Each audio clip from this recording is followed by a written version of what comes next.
Hej allesammans. Hej, vi kanske behöver knöla ihop oss lite grann i salarna. Det är ju fullt hus här idag.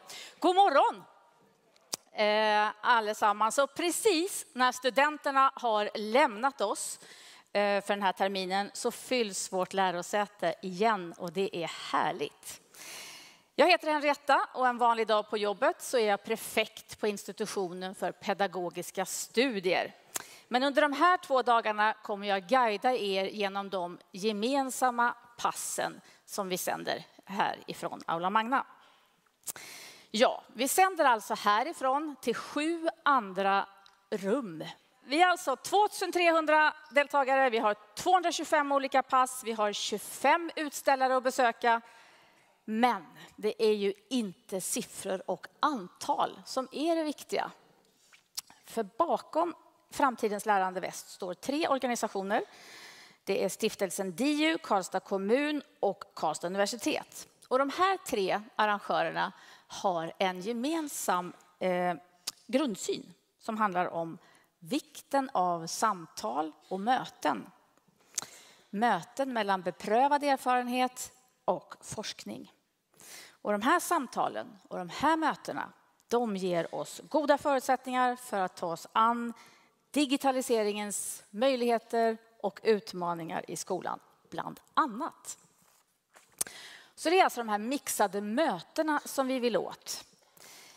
Och vi har verkligen mixat de här dagarna. Vi är lärare, forskare, förskollärare, skolledare, Region Värmland är här, Skolverket och SKR och Arbetsförmedlingen. Och fackföreningarna och politikerna och privata företag och branschorganisationer och ännu fler. Och då är det lätt att bli överväldigad av alla människor och tal och salar och pass. Och då kan man tänka så här. Det kanske blir i toalettkön som det händer. För där kanske du träffar på en person med liknande behov som du själv. Och så småpratar ni en stund och så delar den där personen en erfarenhet som berör dig. Du tar med den erfarenheten tillbaka till ditt jobb. Och så säger någon där, wow, vi testar. Och så bildas det arbetslag fyllda med lust. Och så strömmar pengarna in från Skolverket. Och så kommer det 10-åriga statsbidrag som bara man kan få med ett klick. De är superenkla att söka, superenkla att få. Och då blir forskarna tokiga av nyfikenhet. Och så står de i kö för att komma till just er arbetsplats. Men framför allt, dagens barn och unga kommer att kunna påverka sin framtid. Allt på grund av den där mötet i toakön. Skulle du någon gång känna dig ensam och du inte hittar någon i någon kö så ta fram appen i din mobil. För där finns hela ditt program. Där finns alla pass som du har valt och där kan du hitta kartor över universitetet. Ja, precis allt finns i appen. Och så småningom kan du också ställa frågor när ni är på de passen som ni själva har valt. Då kan ni skicka en fråga i appen. Innan vi ger oss i kast med dagens program så ska ni välkomnas ordentligt. Och det ska ni göra av de 3 arrangörerna. Vi börjar på hemmaplan med universitetets rektor Margareta Friman. Välkommen till sändningen, Margareta.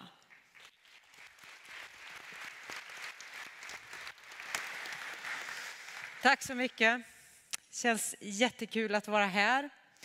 Och som rektor då vid Karlstads universitet så vill jag verkligen hälsa er varmt välkommen till Framtidens Lärande Väst.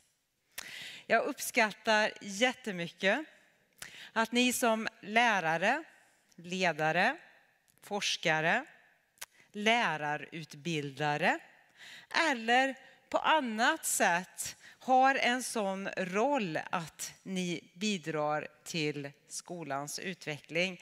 Att ni tar er tid att komma till Karlstads universitet för att diskutera en så viktig fråga som digital skolutveckling. Det känns väldigt angeläget i en tid när digital skolutveckling diskuteras, debatteras, men också kritiseras. Att ta den här stunden under 2 dagar att mötas och tillsammans diskutera och peka på den kunskap som vi har idag och som också kommer att behövas framåt, alltså det glapp som kan finnas för att utforma en skola på vetenskaplig grund, känns oerhört angeläget. Jag hoppas att de här 2 dagarna ger goda möjligheter att dela kunskaper, dela erfarenheter, att lära nytt förstås, finna samarbeten och diskutera hur vi går vidare framåt. Så jag hoppas att ni ska känna er mycket inspirerade och att ni får utvecklande dagar här vid Karlstads universitet. Så med de orden så vill jag än en gång hälsa er varmt välkomna till vårat lärosäte och lycka till med de här dagarna.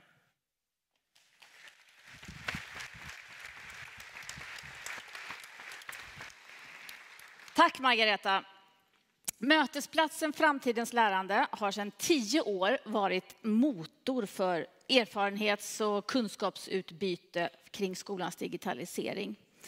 Hit för att välkomna er är Per Becker som är ordförande i stiftelsen DIU som alltså samarrangerar den här konferensen. Välkommen in i sändningen, Peter.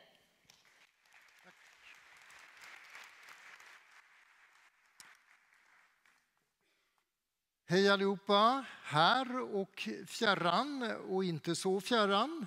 Vi möts ju i massor av olika former under de här dagarna. Min känsla när jag kom in i den här salen, det var energin i ert surrande, den här dialogen er emellan. Påminner mig faktiskt om en av inspirationerna för att stiftelsen DIU startade Framtidens lärande, och det är mer än 13 år sedan. Den erfarenheten var bland bett, säkert har en del av er varit där. Jag minns hur man i de tidiga bett-sektionerna vid Olympia inne i stan på andra våningen kunde höra det intensiva energin i samtalen mellan 23 000 människor. Det de saknade där, det var faktiskt ett gemensamt samtal. Det var en mässa. Vi försöker skapa en konferens där det är era möten som är i centrum.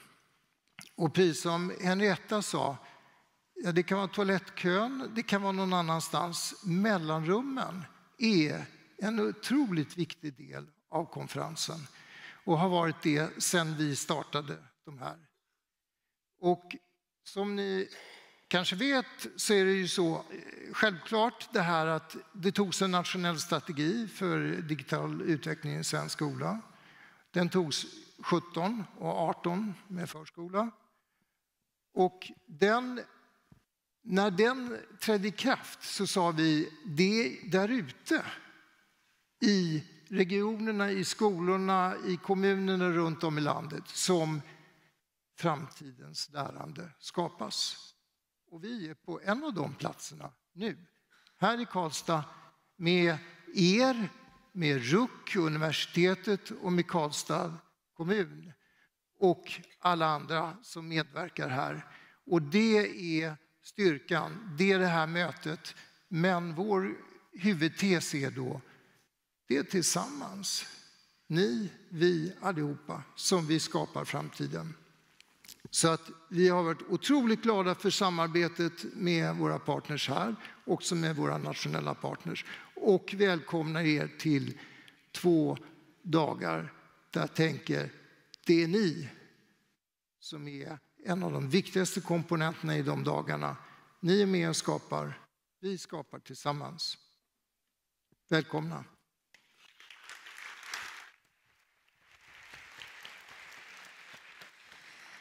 Tack Peter.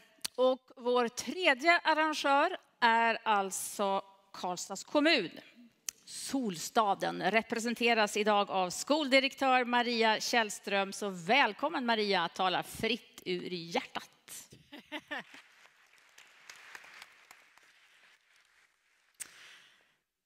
Hörrni, när man ska gå upp på den här scenen och se alla i den här salen och så veta att bakom kameran så finns det hundratals till. Vi är över 2000 här idag. Då slår hjärtat hårdare på mig och jag darrar lite på rösten. Men idag vet jag att jag är i gott sällskap. För väldigt många av er som är här idag är med och arrangerar det här.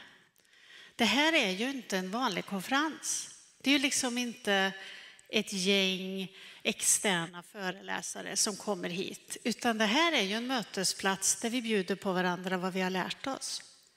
Där lärare och skolledare kommer att stå i ett klassrum eller en samlingssal och berätta vad ni själva har upptäckt och lärt er. Så när Peter hörde av sig och frågade, är det inte dags nu att vi kör Framtidens lärande i Karlstad? Då sa jag, jo, det är dags att vi kör Framtidens lärande i Värmland.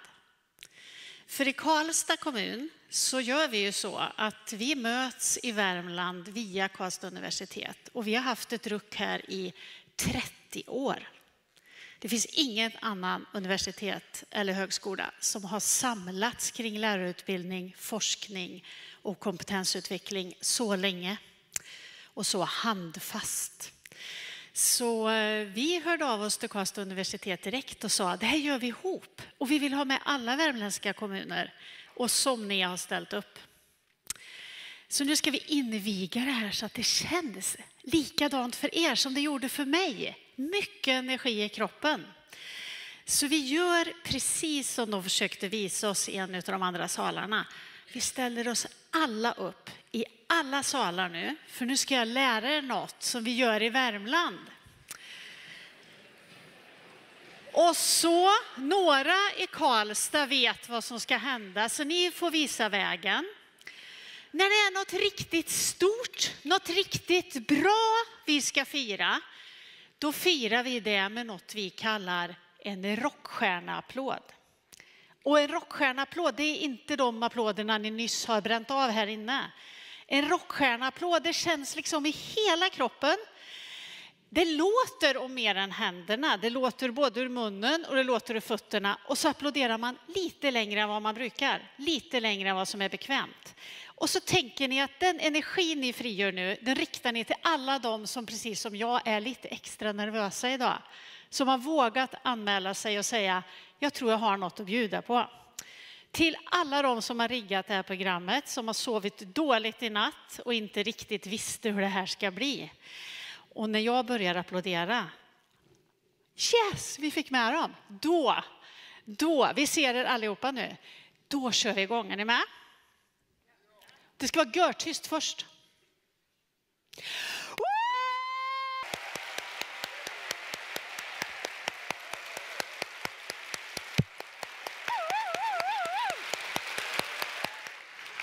Ni kände va? Nu kör vi. Underbart! Tack Maria. Och händerna är alldeles ömma redan. Temat för det här scenpasset är ung, digital, utbildning för hållbar framtid. Så väldans unga talare har vi väl kanske inte haft i den här sändningen. Men desto fler erfarna. Och jag går över till engelska nu. One of the most experienced speakers is the famous Andreas Schleicher. Andreas is Director for Education and Skills at OECD in Paris. In 1996, he developed and nowadays oversees the PISA studies. The PISA studies and other international instruments has led to transform educational policy and practices in several nations over the years. Andreas has worked for more than 20 years with ministers and education leaders around the world to improve quality and equity in education. He's a very busy globetrotter, and we are so pleased to have caught him in cyberspace. A warm and digital welcome to Karlstad University, Andreas. The Zoom room is all yours. Thank you so much for inviting me. It is a real pleasure to join you this morning. And we do live in exciting times in education and in general. You know, one of the things that we do at the OECD is track, you know, some global trends shaping education. I want to share them with you and then look at, you know, what this means for school education in the digital world. You know, at the OECD, we track the performance of artificial intelligence on tests like PISA that we give to humans. And when we did that with our survey of adult skills in 2016, you know, artificial intelligence could get all of the easy tasks right, no surprise to you, but only about, you know, 1 out of 5 of the toughest tasks where, you know, you need to, you know, contrast, you know, opinion with reality, where you need to integrate different information sources, navigate ambiguity, things that humans, you know, should be good at. No. But when we repeated that exercise in 2001 with ChatGPT, you could see actually how artificial intelligence had improved on the kind of things that are really hard for humans. And then, you know, in 2026, we predict that artificial intelligence is going to get 4 out of 5 of the toughest tasks right that humans struggle with currently. So there is an amazing kind of development. And in this moment, we need to ask ourselves, you know, not how do we educate second-class robots, people who are good at repeating what we told them, but what makes us first-class humans? How do we complement, not substitute, the artificial intelligence we created in our computers? That's really what I will be talking about. We see a decline in the demand for routine tasks. Now, if you have a job that you can explain in the form of an algorithm, you know, a computer is going to do that better than you tomorrow. We are seeing a rise in technology-intensive tasks, and you put the two things together, that's the future of work, you know, where we need to involve much more complex ways of thinking, much more collaborative ways of working. But, you know, when we surveyed young people at age 10 and age 15 about their creativity, and I don't have data for Sweden, unfortunately, but for every region for which I do have data, we could see that 15-year-olds report lower levels of creativity than 10-year-olds. If I would tell you, well, your students do worse in mathematics when they are 15 than where they were 10, you know, you would tell me it can't possibly be, you know, something terribly wrong is going on in education.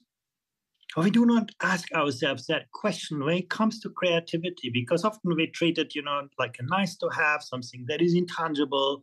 We do not make it the heart of education. Well, you know, we're all born with an abundance of creativity. If you have a 3-year-old son or daughter, they're going to question everything that you tell them. They're going to experiment with anything that comes into their hand. They're always willing to learn and always willing to unlearn and relearn when the context changes. But, you know, then we put them into schools. We try to make them compliant with our ways of thinking. And often, you know, some of that energy, that source of, you know, learning in the 21st century is getting lost. We need to work on that. We need to do better than that. Because, you know, the world around us will demand more and more of this. If you ask yourself, you know, what are the companies most successful in these days? These are all companies of the intangibles. They deal with knowledge, distributing knowledge, creating knowledge, sharing knowledge. The traditional Fortune 500 companies, they also still exist, but they're no longer the engines of 21st century economies, societies. You can see innovation, you know, patents developing exponentially. Our world is driven by ideas. The most successful companies these days are not created by a big industry. They are created by a big idea, and often they have the product before they get their money. That's the world in which we live. We have the wisdom of the crowds. You know, when I went to school, reading was so simple. I could, you know, just extract knowledge from my school book that was carefully curated, government approved. No? Reading was about extracting knowledge. Nowadays, we are all authors of our times. When you have a question, you look it up on Google and you get 10,000 answers to your question, and nobody's going to tell you what is right and what is wrong, what is true and what is not true. Now, literacy is no longer about extracting knowledge. It's about constructing knowledge. So then we ask ourselves, how well are students doing with this? And now this is also social media coming into play with this. But we ask ourselves in PISA, how well are young people prepared for this digital world? No? Can they distinguish fact from opinion? Can they navigate, uncertainty? Can they integrate different information sources? And you can see, on the left side, you can see countries like, Singapore, Korea, parts of China, where you can say, a good majority of students has those skills. But when you get to most countries, look at Sweden, it's about a quarter of students who are ready for the digital world. No? Most of the young people in schools are born into the digital world, but they are not digital natives. We need to work much harder. We are still teaching the literacy of the 20th century now, giving people, a school book, and then, just learning what is in there. I'm a scientist by background, and I sometimes, my heart sinks when I see how we teach science, almost like religion. We make people believe into some scientific theorem, and then we make them practice lots of, exercises around this. And at the end, we test, whether they have learned what we think is the right answer. And that has nothing to do with science. Science is about inquiry, is about curiosity, is about, being able to design an experiment, being able to distinguish questions that are scientifically investigable from those that are not. But we are still trapped in a 20th century way of thinking now. We need to work harder on the 21st century now. And then, this is another dimension. Young people can go to vote earlier and earlier. I think this is a great achievement that, people can contribute to our societies. But are they ready for this? Do they understand? Do they have that understanding that what I do here today is going to have implications for people in different places now? Can people live with themselves? Can they live with people who are different from them? Can they live with this planet? And those are the questions that we really need to address. And then suddenly, schools are waking up in the digital world now. The pandemic has, transformed education in so many places in this world. And this has huge promise. You can see how digitalization is fostering personalization. While you study mathematics on a computer, the computer can figure out how you learn and make your experience so much more granular, so much more adaptive, so much more interactive. Technology is starting to make learning fun when you think about, game-based learning environments. You can see how virtual reality is embedding learners in a three-dimensional world. Amazing learning experience now. Why would you listen to your teacher explaining to you the results of a scientific experiment where you can do that experiment in a virtual laboratory? Or you can see augmented reality, super empowering the real world. Just amazing possibilities that we have in the world in which we live. Some people say, well, I don't want to see a robot in a classroom, and I have some sympathy with this. But actually, in some areas, robots have become really, really good. Language learning. Now, the only way you will never learn a foreign language is by having a teacher talking to you about grammar and vocabulary. Language will learn through interaction, and that's something that actually robot tutors are quite good at. Or, we have also figured out that sometimes you learn better by explaining things to others than having others explain things to you. And that's where, robots as peer learning have been quite effective. One of the biggest achievements really of technology is to integrate the world of learning and assessment. I would say, one of the biggest mistakes that we made in education over the history is to divorce learning from assessment. If you go back, far enough in history, all of the learning was through apprenticeship. You always learned from people, with people. Learning was always about interaction. You get that immediate feedback. And then, we industrialized teaching and we said, pile up lots of years of learning. You learn for many years, accumulate subject, and then one day we tell you, come back and tell me everything that you know in a very contrived, constrained context. And we call that an exam. Well, now with technology, you can reintegrate those two worlds in ways that are simply amazing. Very good examples. And learning analytics, super empowers teachers. Now, teachers can get a good understanding how different students learn differently and then engage with them in so many more nuanced ways. These are the opportunities of the 21st century. But, then you suddenly bring a new dimension into this. And this is artificial intelligence. It's actually, not so much of a surprise. It caught education cold, but it's been in the making actually for many years. And I admit, things like GPT-4 still have many limitations. People say, well, it doesn't tell me where it gets its information from, so that information is useless to me. But, that question of traceability is going to be solved very quickly because it's actually possible within existing models now. We're also going to see more accurate fact checking. Sometimes you get some really odd responses, and that really has just to do with the training data. So expect those things to be solved pretty quickly. In a school classroom, you probably get pretty accurate information. If you look to the medium term, probably artificial intelligence will also get better to interpret your questions better. No? And that's, one of the most fundamental shifts that we need to achieve in learning. No? Do not educate students to repeat answers, but get them to ask the right questions. No? Question the established wisdom of our times, not reproduce it. No?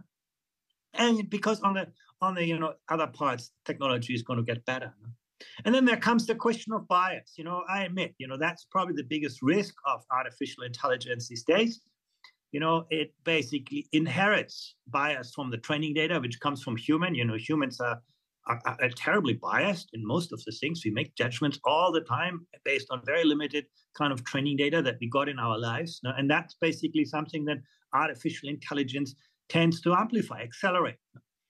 But, some researchers say, well, one day this is going to be resolved because AI is going to be able to walk beyond its training data. I don't know. That's what some people say, but that is clearly a kind of question that we need to see as out in the future. But huge potential for artificial intelligence to transform learning, making your learning experience as a learner, much more individual. If you think about, you can discover, learning resources, but also worlds of work. One of the problems that we often have today is that it's very hard for children to understand the world around them, to aim for jobs, they haven't seen. And again, artificial intelligence can provide amazing environments where kids can discover, the world of work in totally new ways. Search for a job, understand, where they become really good at and what actually brings a service. They can learn, they can practice, they can apply in totally new ways.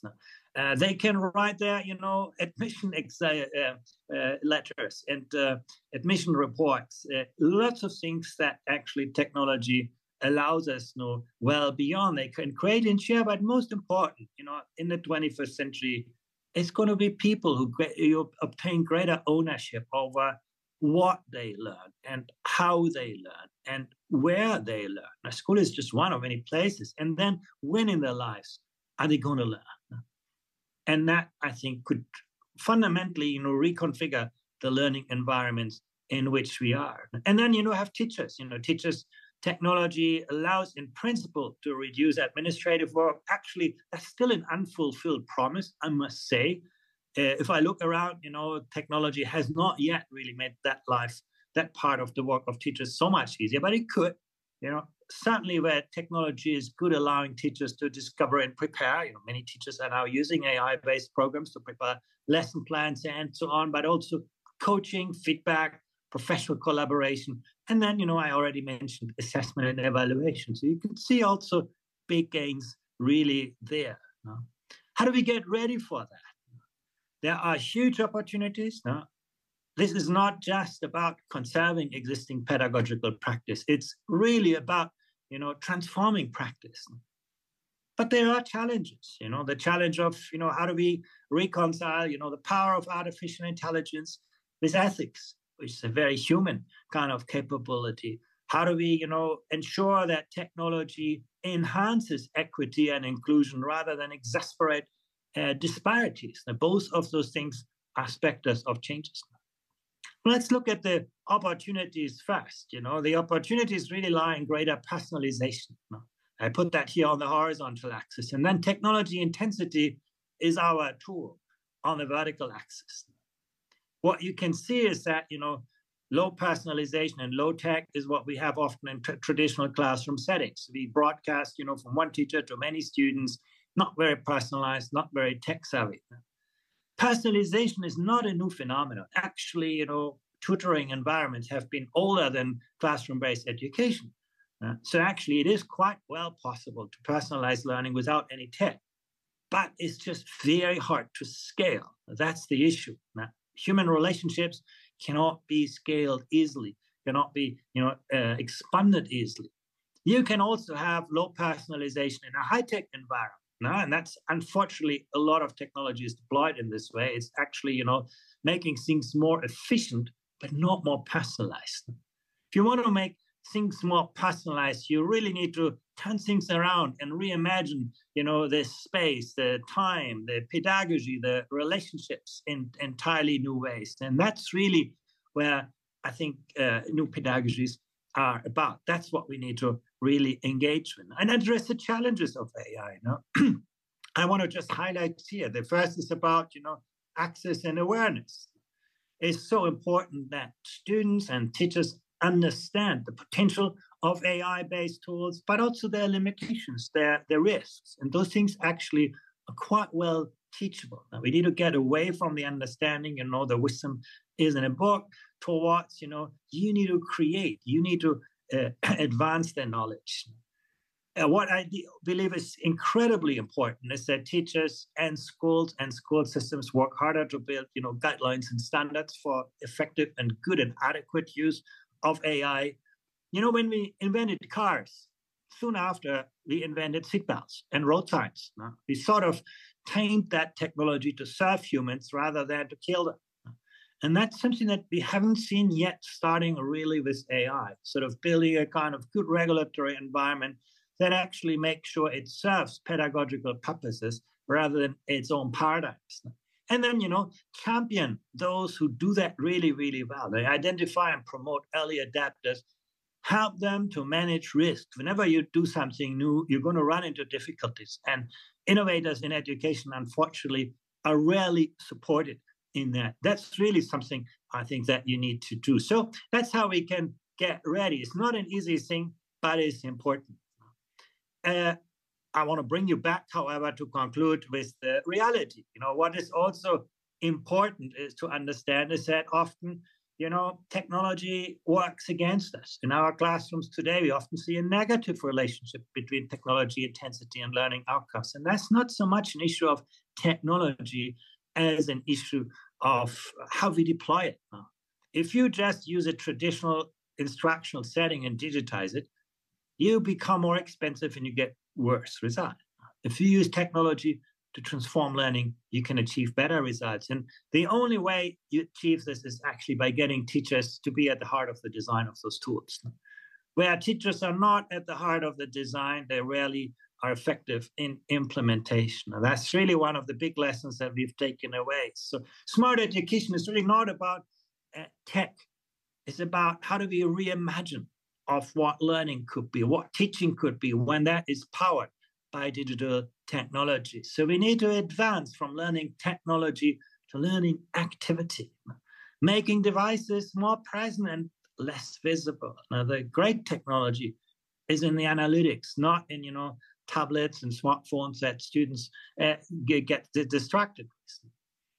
Making sure that artificial intelligence empowers and not disempowers learners and teachers. And there's no guarantee for that.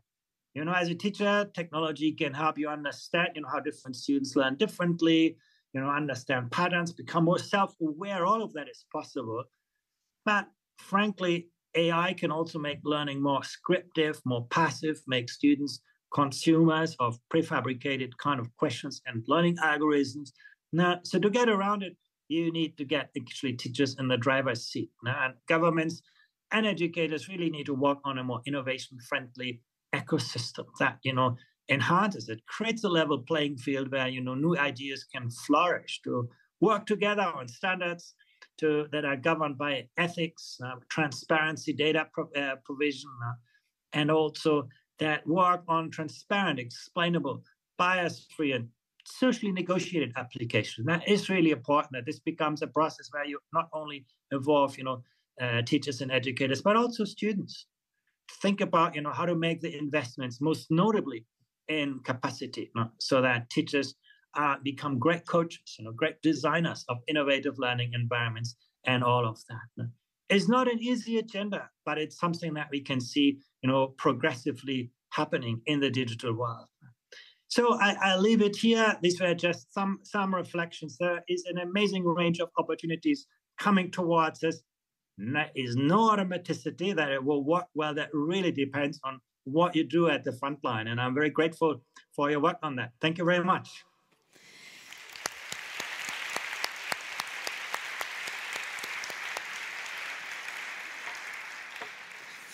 Thank you, Andreas. Are you still here? Yes. Yes, good. And quick. I was struggling a bit with your tempo. That was quick. So, I'll start with, I was thinking about the opportunities and challenges theme. I like that you divided between them. It makes it more understandable. But I'll start with a question on challenge. What would you say are the three main contributions to greater equity among future generations? And you're only allowed to relate them to changes in the education system. So you can't say reduce global poverty or something like that, right?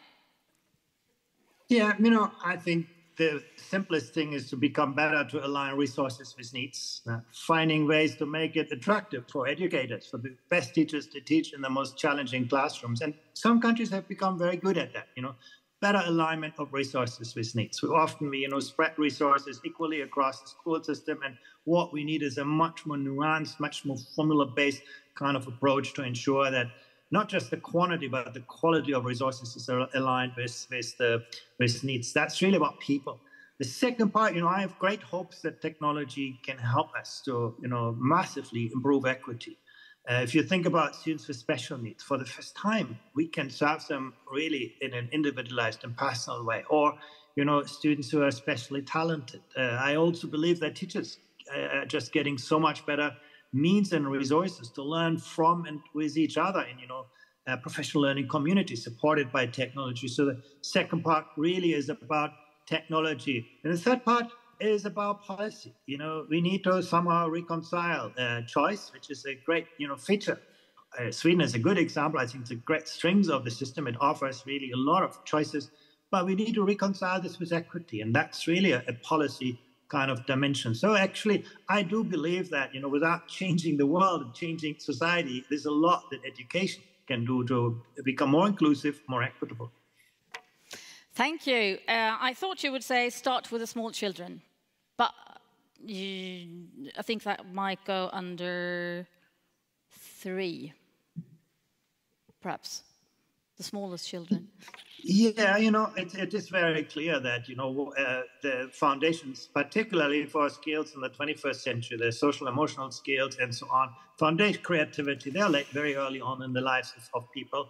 And we sort of often think that, we need to push down school to smaller and smaller kids. But actually, there's a lot that school can learn from how we actually educate our smallest children and to better integrate, to make this a lifelong experience, to create a level playing field early on is really important. But actually, that's something that Sweden is doing well and historically well. I think Sweden actually has always done well in serving young children best. Thank you very much, Andreas, and it was really nice of you to pop in at the university, and we'll let you go and go on with whatever you are doing in Paris or Brussels or New York or whatever. Have a nice day. Thank you. Thank you very much. Thank you.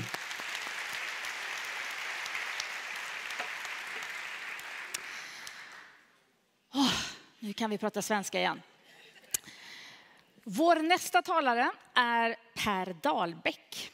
Per är utvecklingssekreterare i Malmö stad och han har skrivit en lång rad böcker som många av oss har läst, som vänder sig både till förskolan och skolan. Vad sägs om teman som estetik i förskolan, litteracitet, naturvetenskap och teknik, meningsfullhet och den senaste boken, tror jag, Per, om hållbar utbildning för hållbar utveckling i förskola och skola. Välkommen! Tack.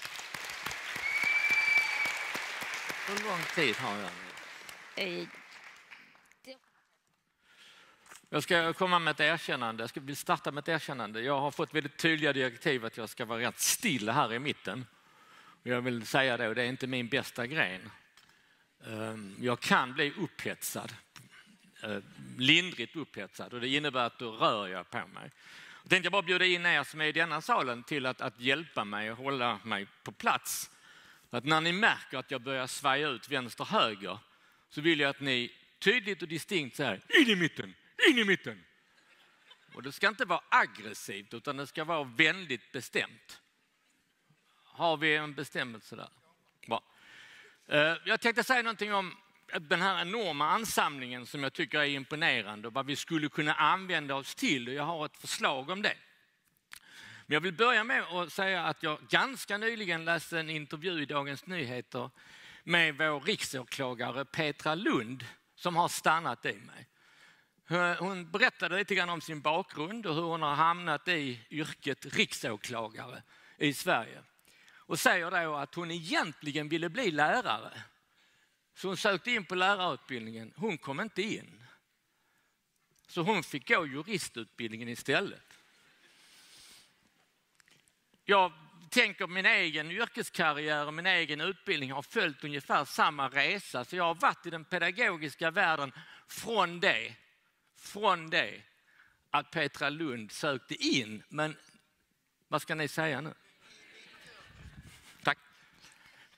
Från det att Petra Lund sökte in på lärarutbildningen och inte kom in till idag när det tyvärr är så att vi fyller inte de platserna till förskollärare och grundskollärare och ämneslärarutbildningarna.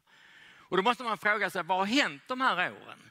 Och hur vänder vi den trenden så att det igen blir så att läraryrket, pedagogyrket blir så attraktivt. Dit vill man söka.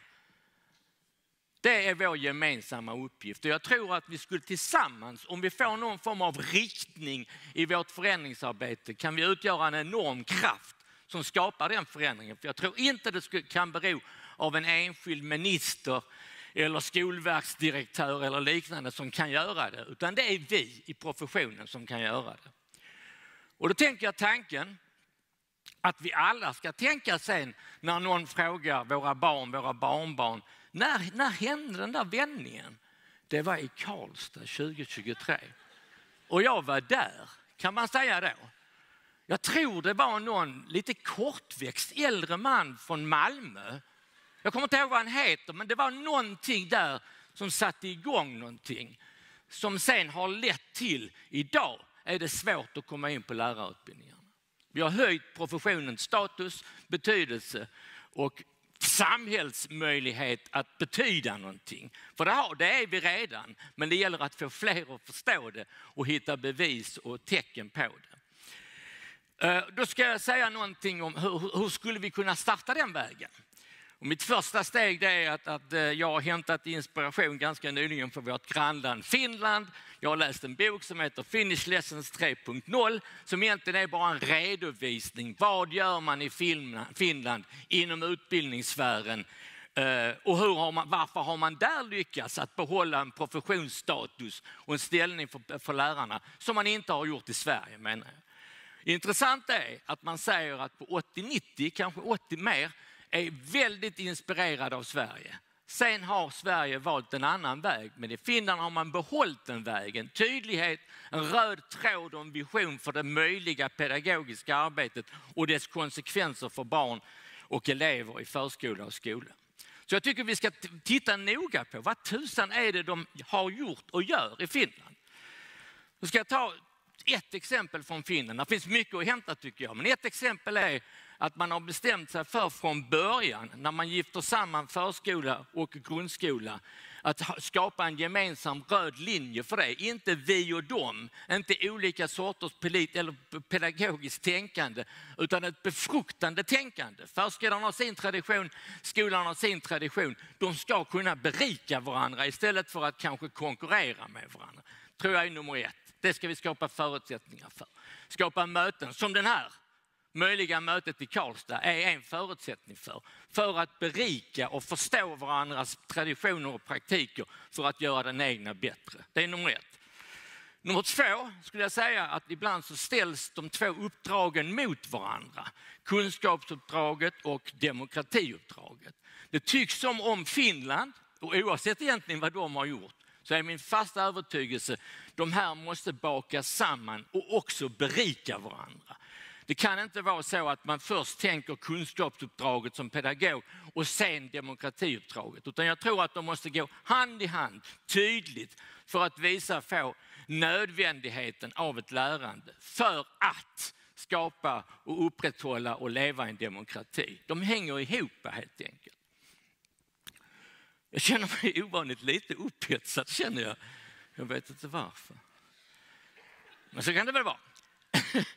Jag tänker en annan sak som man ska ha i åminne och som under min resa pedagogiskt har liksom skapat en sorts förändring. Det är att jag tror professionen alltid har varit väldigt duktig på ett barn- och elevperspektiv. Vi har blivit utbildade till att veta och förstå och kunna känna till barn- och elevperspektiv. I vår tid, och kanske bland annat utifrån det som Andreas Schleicher pratar om, så måste vi också kunna särskilja barns och elevers perspektiv. Jag tror att vi generellt måste bli duktiga på att gifta samman de här. Professionens kunskaper om barn- och elevperspektiv och det som faktiskt upplevs av barn och elever när de möter lärandet, det vill säga deras perspektiv. De står inte emot varandra, men jag tror att det finns goda förutsättningar för att de kan berika varandra. Det ska man ha i åtanke. Jag har tillsammans med en kollega i Malmö tittat på verksamheter i förskola och skola. Vi har försökt begripa när tycks det vara så att lärandet engagerar och berör. Ni vet, när det inte bara är någonting man gör för att någon säger att man ska, utan man gör det för att man är tvungen att göra det och lärandet tycks leva kvar efter att det så att säga har slutförts i förskolan eller skolan. Alltså, hur skapar man förutsättningar för ett lärande som engagerar och berör? När vi har försökt titta på det här så har vi varit tvungna att sätta på oss glasögon. Och det är 3 sorters glasögon vi har använt. Det ena är att vi tittar på det som sker utifrån erfarenhetsbaserad pedagogik. Det andra är upplevelsebaserad och det tredje är utmaningsbaserad. Våra slutsatser kan man säga, som bland annat finns redovisade i den här boken Hållbar utbildning för hållbar utveckling, är när erfarenheterna är barnens och elevernas. Det är de som används när de känner att de är någon, de har någonting med sig och det betyder någonting för lärandet. Då är det ett incitament för framgång i lärandet. Det upplevelsebaserade handlar om att den pedagogiska institutionen kan erbjuda någonting som de här barn och elever med sina erfarenheter upplever som meningsfullt. Wow, det här var ju intressant. Det vidgade kanske min syn utifrån mina erfarenheter. Det tillförde någonting. Det utmanade mig kanske. Men det kändes angeläget att ta del av de här upplevelserna. Och det tredje, utmaningsbaserat, är väl kanske det som vi har stannat mest vid. Det måste vara det som driver lärandet för enskilda och kollektiv av barn och elever. En utmaning som de triggas igång av, som de tycker är meningsfull att ta del av och lösa. Då vet man vilka upplevelser man längtar efter. Man vet hur man ska använda sina erfarenheter och man lär för att lösa utmaningen. Då tycks det som att vår tid, och kanske lite kopplat till det Andreas Schleicher pratar om, de utmaningarna ska vara de utmaningarna som vi lever i, de samhälleliga utmaningarna. FN har formulerat dem som 17 globala mål. Och de tycks vi ju vara tvungna att hitta lösningar på för att ha en hållbar värld. Och de menar vi på något sätt ska presenteras för barn så att de begriper dem, så att de omhuldar dem och så att de vill ta itu med dem. Nu ska jag visa ett exempel från Malmö där det tycks finnas med och så får ni då avgöra om jag har rätt. Och sen förhoppningsvis att ni får kraft och lust att själva starta den formen av initiativ utifrån ett utmaningsbaserat lärande. Det konkreta exemplet jag ska visa är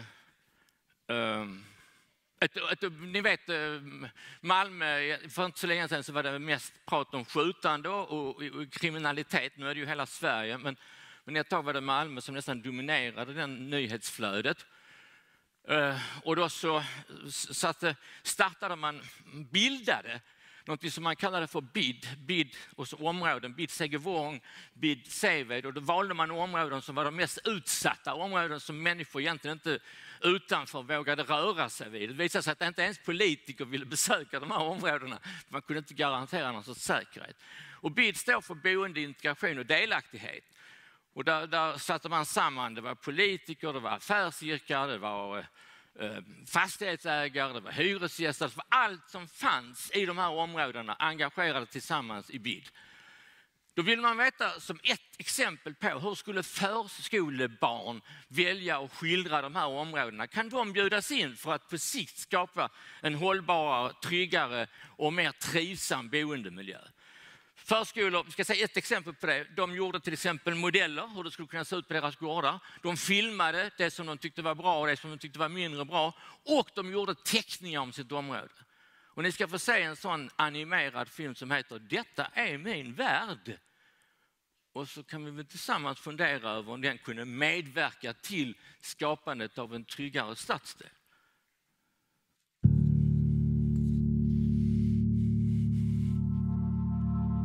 Barn på Möllevångens förskola, avdelning Regnbågen, berättar om att cykla, om sina hus, färden till förskolan och annat med teckningar. En regnbåge. En spindel klättrar i ett regnbågsträd.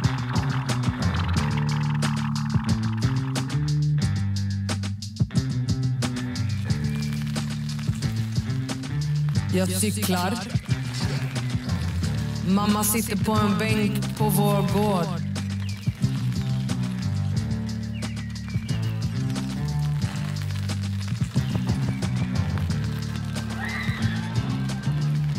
Nu har vi gått till lekplatsen.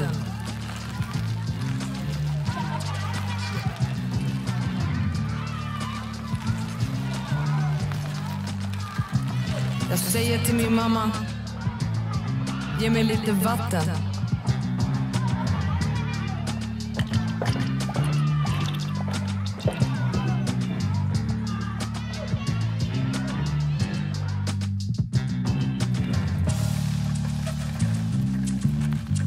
Mamma kör lådcykel.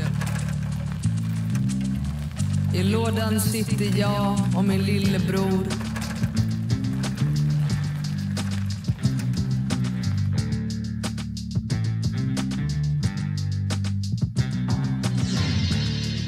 Min cykel. Jag. Och mitt hus. Det är min värld. Mitt land. Det här är mitt hus. Jag bor på botten. En dag gick pappa och jag ut med cykeln. Den gröna figuren är min ringklockstuta. Jag cyklade. Sedan kom vinden. Jag trillade. Jag fick ont i rumpan. Jag grät. Pappa tröstade. Sedan gick vi tillbaka till huset. Jag har ritat de olika delarna som finns till en cykel. Hjul, styre, stödhjul, ett hajmärke. Tänderna som finns på ett hajmärke. Jag kan inte rita en cykel ihopsatt.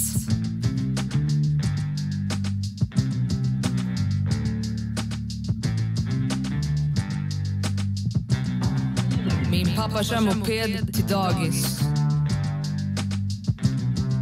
Jag sitter där bak och har en hjälm. Min pappa har också hjälm.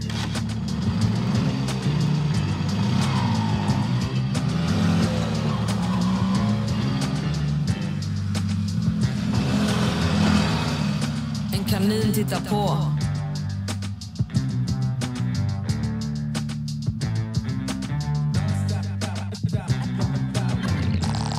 Mitt hus, jag och min sparkcykel. Det är mitt land och min värld. På min gård, här är min cykel, min storebror och jag.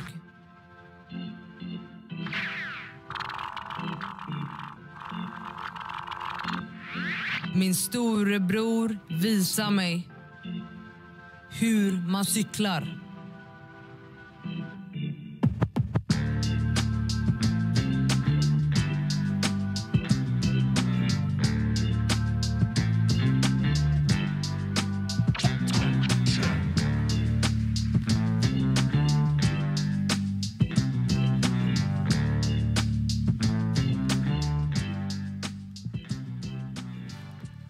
Jag antar att ni anar att min absoluta favorit är Morris. Han är knappt 3 år och han vill vara med i detta. Att spegla vad som är viktigt i hans liv, i hans område. Och det är, anar ni vad, hajmärket. Och hur löser man det? Om man inte bara säger, jag kan inte rita. Jo, man gör precis som Morris gör, tänker jag. Ritar delarna så är det upp till oss att sätta ihop det. Bara vi inte glömmer hajmärket. Detta är ett exempel. Det finns massor med fler exempel och de kommer vi att prata om på vårt seminarium. Min kollega Katarina Gåham och jag. Dit ni alla är välkomna. Nej, det är ni inte. Ni har ju valt. Men de av er som har valt får absolut komma dit, tänker jag. Så det tackar jag för mig.